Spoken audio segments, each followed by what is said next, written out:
इतिहास की किताबों में अब तक आपने यही पढ़ा होगा कि कुतुब मीनार के निर्माण की शुरुआत कुतुबुद्दीन ऐबक ने की थी, जिसे उसके उत्तराधिकारी इल्तुतमिश ने पूरा करवाया था। ऐसे में जाहिर है उस पर बनवाने वाले का मालिकाना हक भी रहा होगा। ये सब तो रही इतिहास की बातें, लेकिन अब ये एक हेरिटेज है और ऐतिहासिक निर्माण भी है, जिसकी देखरेख और संरक्षण आर्कियोलॉजिकल सर्वे ऑफ इंडिया करती है। लेकिन अब हो सकता है कि इसका इतिहास बदल जाए।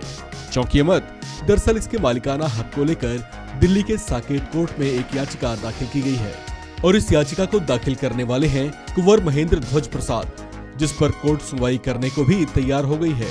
मंगलवार को कोर्ट में इनकी दलीलें सुनी गई, जिसमें उन्होंने इस कोर्ट में पार्टी बनाए जाने की मांग की। इस पर अब कोर्ट 17 सितंबर को अपना फैसला सुनाएगी। 17 सितंबर को यह तय किया जाएगा कि किस तारीख से फिर सुनवाई शुरू की जाए। इस मामले में हुई सुनवाई पर वकील अमित सचदेवा की ओर से जो तर्क दिए गए, उसमें लाल किला केस का भी जिक्र किया गया, जिसमें एक महिला सुल्तान बेगम ने खुद को बहादुर शाह जफर का वंशज बताते हुए लाल किले पर मालिकाना हक का दावा किया था। उस मामले में कोर्ट ने केस को खारिज कर दिया था। लिहाजा वकील अमिता सचदेवा ने कहा कि कुतुब मीनार केस में भी याचिकाकर्ता के दावे को खारिज करते हुए उस पर जुर्माना लगाया जाना चाहिए। इस मामले में आर्कियोलॉजिकल सर्वे ऑफ इंडिया ने एक और दलील दी कि याचिकाकर्ता महेंद्र प्रसाद के दावे ने लिमिटेशन पीरियड को भी क्रॉस कर लिया है, इसलिए इनकी याचिका खारिज की जानी चाहिए।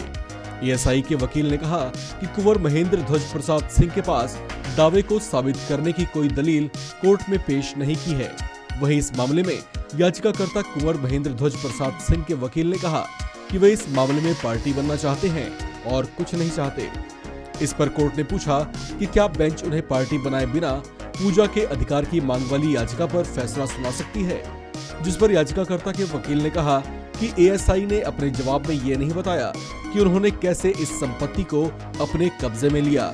कोर्ट ने पूछा कि आप राष्ट्रपति के पास जाने के बजाय सुप्रीम कोर्ट क्यों नहीं गए। कोर्ट ने पूछा कि क्या आपने सुप्रीम कोर्ट में लंबित याचिकाओं में कभी पार्टी बनने की कोशिश की। वकील ने कहा कि हम पूजा का अधिकार नहीं मांग रहे, हम बस पार्टी बनना चाहते हैं। अब इस मामले पर कोर्ट 17 सितंबर को अपना फैसला सुनाएगी। ऐसे में सस्पेंस बरकरार है कि ये मामला आगे सुनवाई योग्य रहता है या लाल किला वाले केस की तरह ये खारिज कर दिया जाता है। इस खबर में फिलहाल इतना ही। बाकी अपडेट्स के लिए बने रहिए वन इंडिया हिंदी के साथ।